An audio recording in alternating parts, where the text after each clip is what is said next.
Good morning. Welcome to the next podcast of Andy Collier-talks cricket memorabilia. We'll start on a sad note this week. The death of Tony Pygott, the former Surrey, Sussex and England fast bowler. Played one test for England down there in New Zealand. Unfortunately passed away last Sunday. And he was due to be one of our guests down at the Cricket Memorabilia Society meeting at Hove yesterday. So unfortunately he wasn't there. He wasn't there to launch his book. He was down to do Leicester, that was going to be his book, and the Deck Chair Revolution. So unfortunately that will remain unsigned, unfortunately. So anyway, we've got the book in a memory of Tony Pygott, Leicester. So rest in peace, Tony Pygott. So as you probably saw me a couple of weeks ago mention Tony Pygott, and we called him one for after his tour to South Africa in '95, so he'd be sadly missed by the Surrey Vagrants and all the other clubs and members of his family and everybody else. So rest in peace, Tony Pygott. So anyway, down to the CMS meeting yesterday, we did have a couple of great guests, I have to say. We had James Kirtley, who was, what was he? He's card number 149, so a nice one there. He's a good guest, James Kirtley. He's what was he? Played 4 tests for England, and he did mention something about his slightly dodgy action, but anyway, it's a good conversation with him about that. So he was still, I don't think he was too bitter about it, or didn't sound like it, but probably hiding it a little bit. Another lovely guest yesterday afternoon was Shirley Hodges. She was Sussex and England, 11 tests for England. She was a wicket keeper. She was a very interesting guest, I have to say.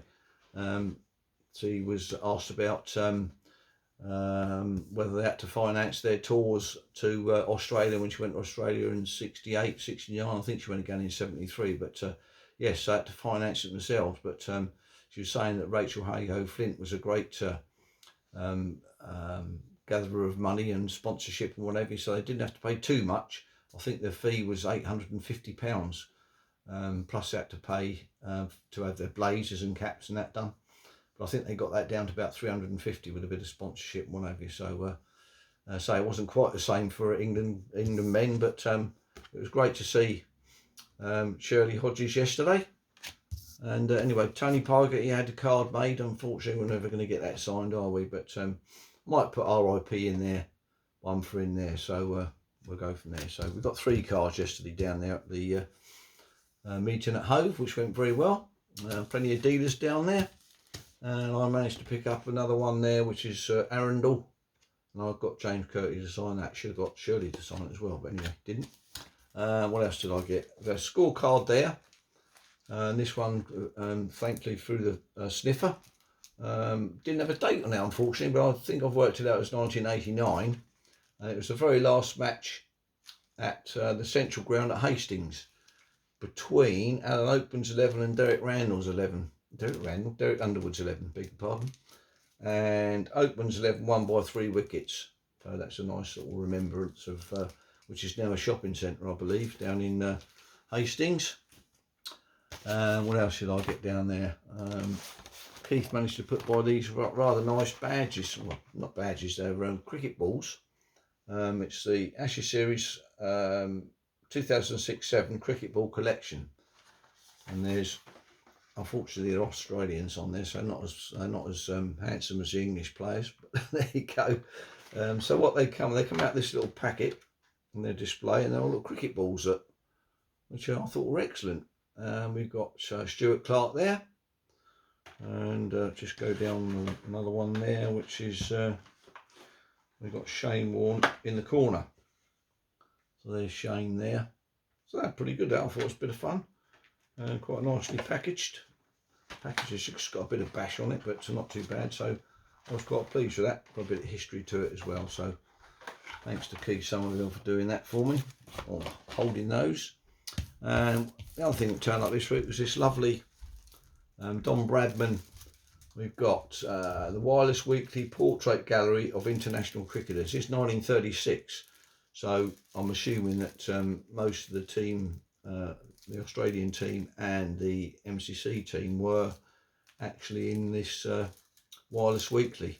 This is Don Bradman. It's excellent condition, and thanks to Brian Dukes for passing that over to me. So I'm quite pleased to have that, I've got to say. So nice stem for rarity of Don Bradman. And then I won the raffle again yesterday. Don't do the raffle for nothing, you know. So anyway, nice book there with Tom Graveney at Lord's, and it's got a little signature in there. We've got Best Wishes Peter, whoever Peter might have been, Cheltenham 2006. So looking forward to having a quick flick through that later on, see what's going on there. And then Alex Picker done his lucky dips again. So I bought he charges £10 for lucky dip, and you don't know what's in your envelope, but in my envelope was the official tour guide 1989.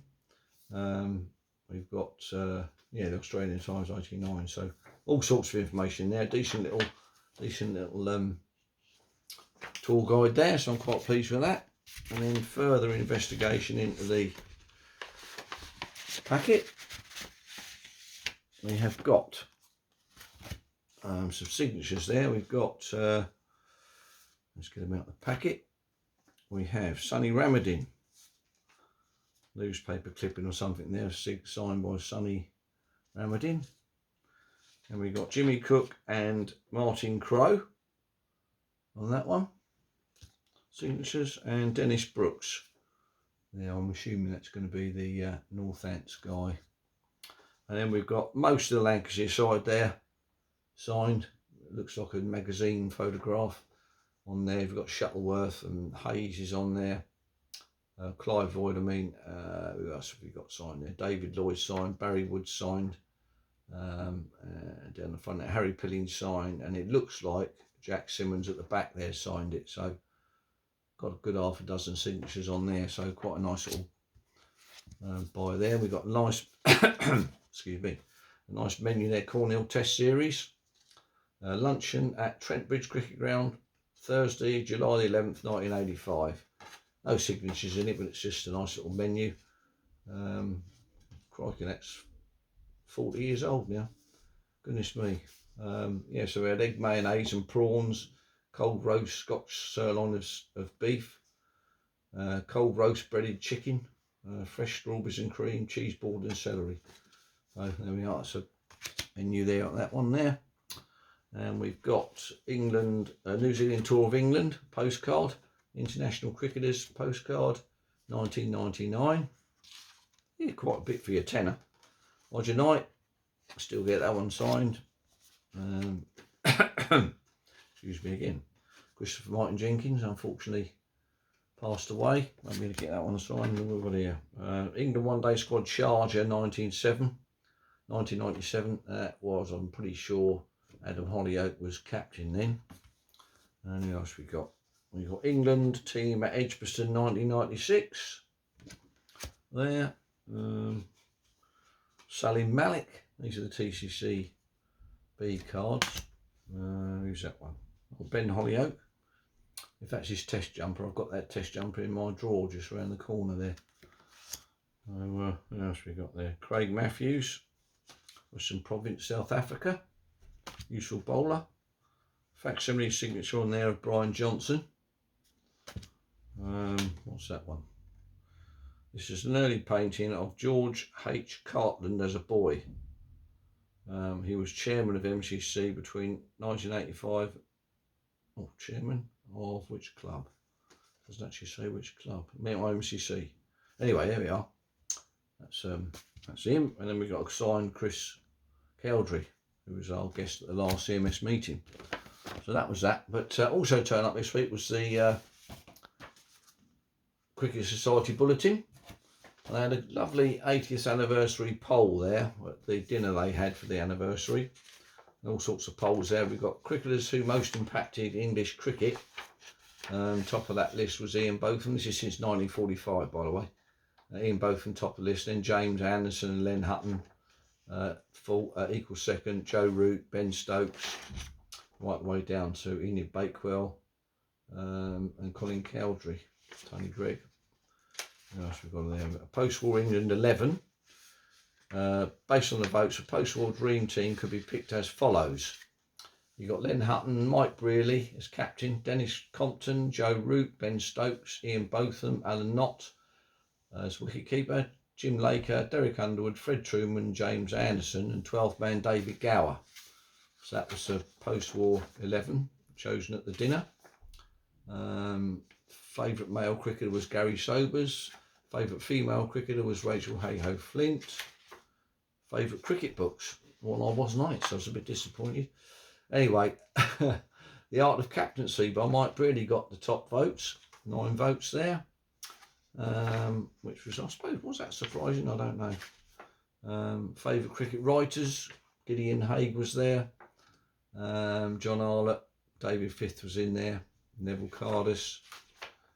Favourite cricket commentator since 45, John Arlott come out there, 43 votes, he was top man there. Richie Benno, Johnson, Agnew. Favourite Ashes series 2005, favourite cricket grounds Lords.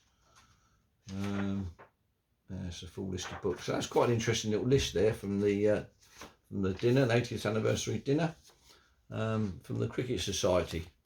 So anyway, just behind me today is these lovely Sandonware. There's a mug here, Sandonware, Staffordshire, England.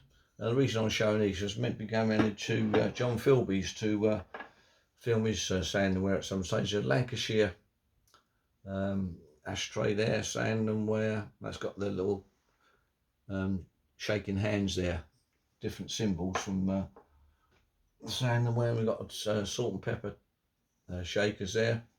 One with W.G. Grace, and the other one is the Master, Jack Hobbs, and they are just ordinary Sandonware ones. So that's looking forward to going to see John and doing his Sandonware stuff and many more.